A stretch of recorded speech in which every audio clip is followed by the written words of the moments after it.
There hasn't been a lot of movement in like the SPIFFE specs themselves over probably the last year or so.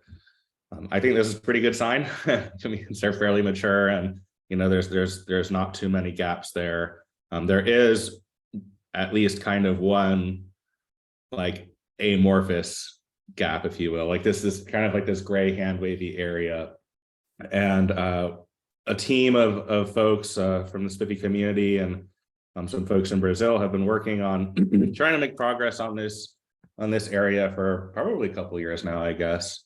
And that involves, the work that's been going on in that group is largely around like a new token construction. So trying to fix kind of all the shortcomings that we see in JOT SVID. And there's a whole bunch of kinds of goals and use cases attached to that work.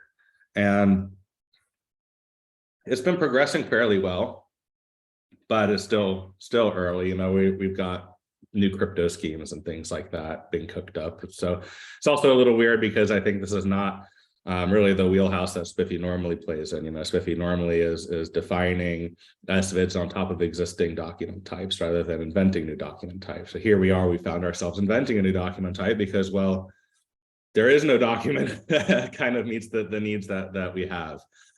Evan, I just want to confirm you're not sharing any slides, right? Not yet. I'm about to. Okay. I'm setting it up. So it was probably, I guess, in December or January, I got wind through the community that a group in IETF is actually like trying to work on this exact same problems we're working on with this new token. And so I've been having some conversations with them on and off over the last several months. Specifically, it's several groups in IETF and also OpenID Foundation working on kind of these problems. And so this was like really eye-opening for me because it's like, oh, okay, well, this is the group that invents documents. Like, we should go there, invent that document, and then come back and do our SVID thing. And so I have been kind of trying to do some cross-pollination between these groups and some knowledge sharing and trying to see if we can come up with a unified solution that may eventually get standardized by OAuth that then can kind of flow down and SPIFFE can consume. So as part of that work, I presented a deck at the last IETF conference, IETF 116, and I thought it might be nice to kind of just quickly run through that deck and give folks an idea of the use cases and kind of where our mind is and how it relates to OAuth and so on and so forth. So I'll share my screen now. This deck, was actually kind of like a 20-minute deck, so I'm going to speed through it. And there's a bunch here that I can kind of skip as well because this was made for OAuth audience that doesn't really know too much about SPIFFE and Spire. Of course, people here, I think, have a lot more familiarity than that. So I gave the talk, I gave the presentation to Peter Castleman, who's identity standards architect at Microsoft. So just a couple of setup slides about SPIFFE and why it's important, and a little bit about Spire and how it works, which we can kind of skip through. And so we presented these seven use cases, and we kind of knew like, hey, these are use cases that we're trying to solve in this new working group inside SPIFFE with this new token construction. Also know that OAuth group is trying to solve similar problems. And so the first one of these is really simple. They kind of build up on top of each other. The first one is super simple, and it's just like, hey, how do these two things interoperate with each other, right? If you have an OAuth protected resource and a whole bunch of services using SPIFFE, how can you use SPIFFE auth to gain access to the OAuth resources? We have some, like, if you're hanging out in this community, you may already know there are some answers here. There is, for example, there's like a MTLS based authentication for OAuth authorization servers, which allows clients to use MTLS to prove their identity rather than like a client ID in secret. So this is like one really great way to kind of bridge this gap, but there's a lot more to be done. The way that you register these clients is kind of janky, and the root rotation is not well supported. So I didn't quite go into this detail there, but I think there's quite a bit of work that can be done to define how these two technologies interact with each other. It sounds like there's some interest in writing like a best current practices doc around exactly how these things interoperate. The second is around client registration related to the last one. We can do MTLS based auth with SPIFFE X509 SVIS to an auth resource server, authorization server rather. But you still have to register the thing. And when you register the thing, you have to register it with a set of CAs and all this kind of stuff. So this use case is all about, how can we allow clients to come in with a SPIFFE identity that then gets mapped into an OAuth identity without having to register those clients beforehand. This is really important in systems where SPIFFE runs. It's usually very elastic and things come and go. And so having to go through client registration and client management in OAuth is a real headache. There's actually some work going on in OAuth right now called client trust, which is around exactly this. It's around, how can an OAuth authorization server delegate the management of these clients and client identities to a third-party IDP. And so the goal of this work then would be to have SPIFFE, officially supported as a client trust source for OAuth. The third one is about preserving call stack identities. So this is kind of getting closer to the work that this token working group is doing. Now, what this is all about is saying, hey, we have a request that transits a service graph, and we want to know every single hop that this request took. People want to build policies on top of this. They want to say things like, hey, I'm a payment service, and I only want to move money if I can assert that this request is transited my fraud detection service. But the fraud detection service might not be the N-1 hop. So how do you get to know that, hey, this request actually did pass through the fraud detection service? So our token working group has been working on token constructions that kind of can wrap and be nested and accumulate things along the call graph to solve this specific problem. They're also kind of folded in here is user identity, because the same way that you would want to know that a request is transited a certain service, you also want to know what is the identity of the initiator of this request, right? If you're like accessing user data at the end in a persistent system, you want to know that that request was actually issued by, an authenticated and authorized user and not just generated somewhere in the call stack by an actor. The fourth case, building on top of that, is to prevent token theft. So, we have these things propagating these call stacks. What prevents somebody from just popping one off of a request and slapping it onto another request? This is really important, especially when you start talking about the user identity preservation.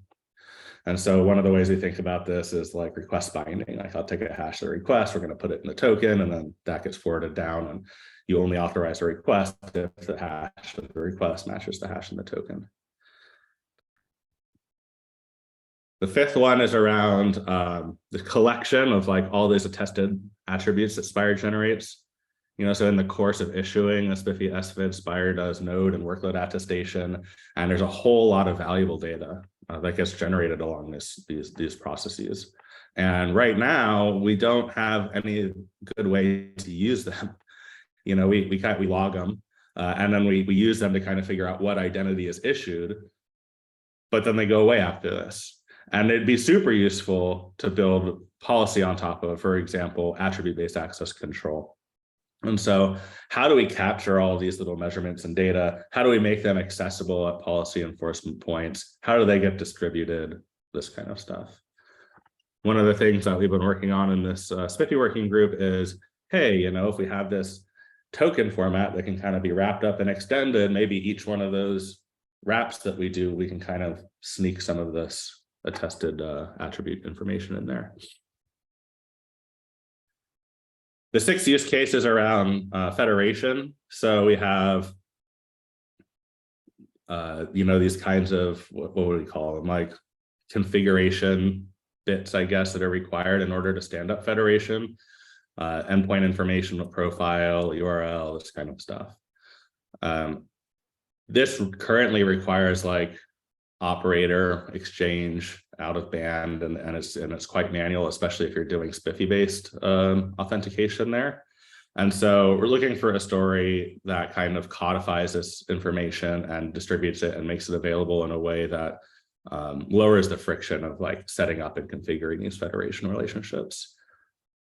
This slide is here because the OIDC folks are working on a technology called fast federation, which is very, very similar. It kind of distributes this like federation metadata information. And so we have similar shape problems with SPIFFE. And then finally, this is kind of related to the fifth use case, I guess, which is, hey, like we have all this information we're collecting. It's not just these attested attributes, but it's also, you know, authentication and authorization logs and things like this, or SPIFFE IDs get captured and omitted. And it would be great if we had a way to kind of normalize all of this stuff and feed it into other adjunct systems that could be used to make authorization decisions, calculate risk, do intrusion detection, things like that. And right now there's no, you know, similar to kind of use case 5, there is no like standard way to codify, transmit, distribute this information or analyze it. So that's the last of the use cases that was presented there. And these are kind of like a handful of specs that are being worked on in IETF that are relevant to this thing. And so this is just kind of, you know, the very, very first steps of, you know, us trying to kind of bring these two worlds a little closer together and see if there's any interest in work in the community to do some work in this direction, define how SPIFFE and OAuth work together, and hopefully get OAuth solutions to some of these use cases that we're seeing in a way that works for SPIFFE. I'll give you an example. I'll stop sharing. I'll give you an example. The preserved identities use case, there's actually a draft out, an IETF draft out published by the NSA called OAuth identity chaining, which is exactly this call stack preservation stuff. I think it's just on the first version of that draft, actually. But that work currently is slated to say like, hey, you know, every one of these hops that the token transits goes and round trips this OAuth authorization server to get the thing extended, you know, and for SPIFFE, this is like a showstopper. Like we can't have like every hop in the graph like calling out to some central system to get this token extended, you know. And so these are the kinds of incongruencies that pop up, and these are exactly the kinds of things that I'm hoping to kind of like help to shape and form and make sure that if we can find kind of like mutual solution that works both for OAuth and for SPIFFE and get those things published either in SPIFFE or IETF or both. That's all I had for today. I took up probably more time than was intended, so I apologize. So I'm happy to, if there are any questions, I'm happy to answer questions now or on the Slack or in the chat. We can do one or two questions. I know we're a bit behind in time. Any questions for Evan, or we can take them towards the end too?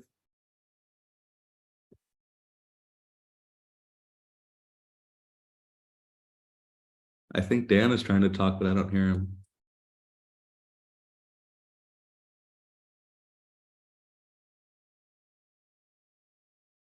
Dan, you're on mute now.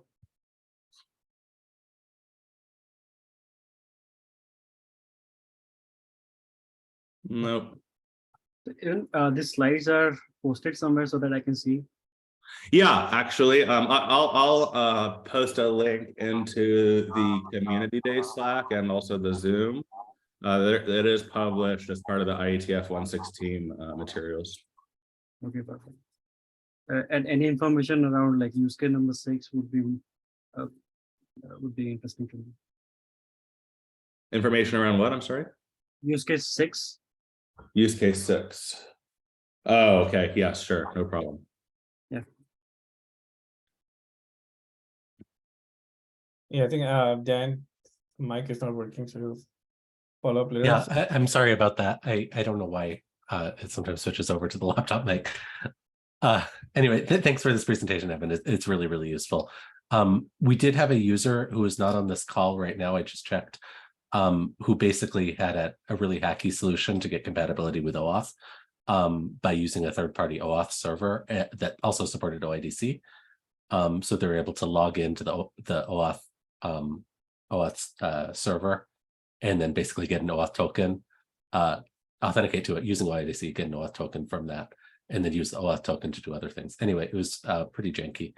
I just wanted to bring that up, and I can get you in touch with that person if you're interested. I mean, it was for a specific use case to access that. a service that only supported OAuth and didn't support OIDCs. Yeah, I mean, it would be great to kind of hear the data points, right? What people are doing. I know there's a number of ways that you can do this, and you know, when I gave this presentation at IETF, I kind of described it as choose your own adventure. You know, there's a few different ways that you may be able to kind of hack things together, but you know, certainly it's not very well documented at all, if at all. And that's kind of what we want to fix, right? It's easy to make mistakes when you invent this kind of stuff and flows and whatnot, and so. The goal there is to kind of like be a little bit more prescriptive about, okay, this is exactly how they should interact with each other.